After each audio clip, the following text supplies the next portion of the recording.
Ben Hall here, backstage with Ben Hall at Big Valley Wrestling's Clash of Cadence. I'm standing with RBJ. How are you doing, man? I'm all right, man. You know, just come back from another trip. Kind of tired, 3 hours of sleep.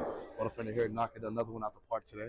Yeah. I mean, you're doing a lot here in town, but I see you're doing a lot out of town too, man. How's that going for you? It's going really well. I made a goal this year to actually finally travel and get out more, and I actually been my man of my word for it. Yeah. I've been going to like places like North Dakota. I'll probably be going to Alabama soon. I've been in California, so I'm just like all over the place right now. And hopefully, I'm going to be out in Oregon soon. So. Oh, that's good. That's good. You're a champion in a promotion out of town, aren't you? Yeah. You are. What promotion is that? It's called EWI. It stands for Elite Wrestling Initiative. They made me a champ because they like my work ethic skills, just how I am as a person, how I am as a wrestler. You know, they not really treat people based off of sorority or like how long you've been in the business, just who you are as a person. I think they just instantly like that about me. Yeah, you've been training for a while, but you're what, your first year in of actually being active in the ring? Exactly, yeah. You know, your first year in, not only traveling out of state, but, you know, being given the championship and all this, how does that make you feel? It's a lot, and it makes me feel like I know I'm taking the business seriously and I'm really putting the work in. And I feel like the reward is paying off. And I feel like this ain't even enough. I want more. You know, like I want to just keep going at it. I feel like I'm nowhere near as done as I should be. I want to just keep going at it. I feel like it is very rare to see somebody come into the business as early and just start attacking it as fast as they could. And then I just wanted to grab it by the throat and say, this is mine. You know, like that's what I'm doing. Yeah. You know, a lot of guys who do start off their first year, you know, traveling and doing the stuff you're doing, you know, sometimes they get like big egos and stuff. How do you keep yourself grounded so that you don't become someone like that? Well, I've had a lot of real life experiences, and I just use that in the business of how I would handle it if it was real, like, you know, outside of the business. And because I've been through a lot of stuff in my life so far as like, you know, mother of my kids, you know, life situations, being homeless, and I just look at it like this is the opportunity I have to better myself as a person, better myself in the ring. I get to show people how good I am and talented, and I want to be able to just prove to people that I can do it. But I stay humble by just reminding myself what the end all go all is, and just want to be the next step. Like, you know, I do think I'm better than some people, but I don't use that as a way for me to like say look down on people. I use it a way for like I think I want. It's a competition. It's a competitive sport. And I do it out of with my peers. I want to be able to be better with my peers. I see my peers stepping up, so I was like, okay, now I got to step up. So that's why I do it.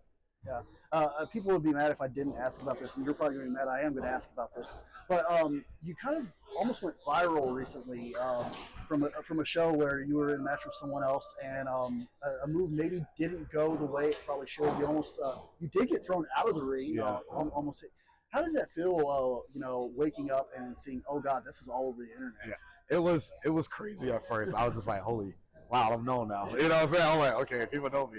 I mean, I would like to be known for like my credibility, how good I am in the ring, but you know, any publicity is better than no publicity. Yeah. So I look at it like that. You know, I'm just happy the fact that it got people, it helped people get to know who I am, and I feel like that following helped me get better. Like people actually follow me now, and they see how good I am in the ring from the content that I post, the comments that I put out, and it's like, okay, this guy's actually, now he's a nice dude, he's cool, you know, and it was just amazing to me. I've never been in like a viral situation like that before in my life, so it kind of did take me for the loop, so I was really shocked about that. Yeah, was there any comments or anything that popped up that you were like, hey, wait, well, no, hey, well, you know, just kind of a lot. The internet, man, it's a cesspool. It's a cesspool. It is, man, it is. I think the one that gets me the most is I hope that was worth a hot dog and a handshake. I'm like, I don't even know what that means. So I'm like, whatever, I guess. I just like, okay. Like, I've never got paid a hot dog since I've been here, so I don't know what the hell. Oh, don't worry. My next show, I'll make sure All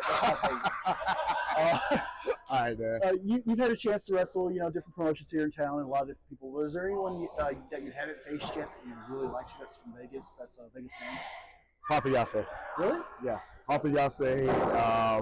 And also, Bobby just moved in town, so I would like to wrestle Bobby one day, and especially Kid Isaac. Like those three for sure. Like I feel like I'm getting a lot of work with people that I always want to wrestle immediately so fast in my career. Like I've been wrestling like Danny Limelight, Funny Bone, you know, all these guys, even my coach Sin.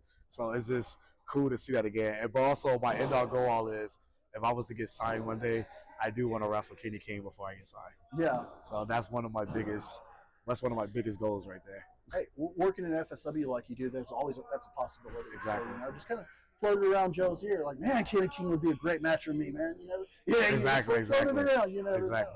One more I forgot too is Greg. I want to wrestle G-Sharp one day too. Oh man, what do you think about him going over to Africa? That was the coolest thing I ever saw in my life. Yeah, like, it was just randomly because I kept trying to figure out like why is everybody who are they talking about, and I was like, oh, Greg went over there. Wow, that's awesome. So props to Greg. Yeah, you know, so you really live up to your gimmick. He's the world fighter. Exactly, you know? exactly. I was repping, I think, BYP, the last ones that I recorded today was like G-Sharp. You know, maybe I need to get an RBJ shirt. I can do some backstage with Ben Halls. Exactly. RBJ shirt.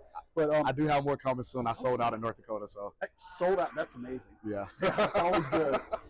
Make sure you're buying merch. Yes. You know, that way they're not worrying about if they're getting a hot dog or not. Exactly. I'm saying. That part. That part. I know you're getting ready for a show. I just want to grab you for a few minutes. Man, I appreciate you jumping on with me. Thank you, man. We'll have to do a sit-down interview or something sometime. Oh, yeah, I'm down for it, man. Whenever I'm available, let me know. I'm always free. So. Awesome, dude. Appreciate you. Thank you, man. You have a good one, man.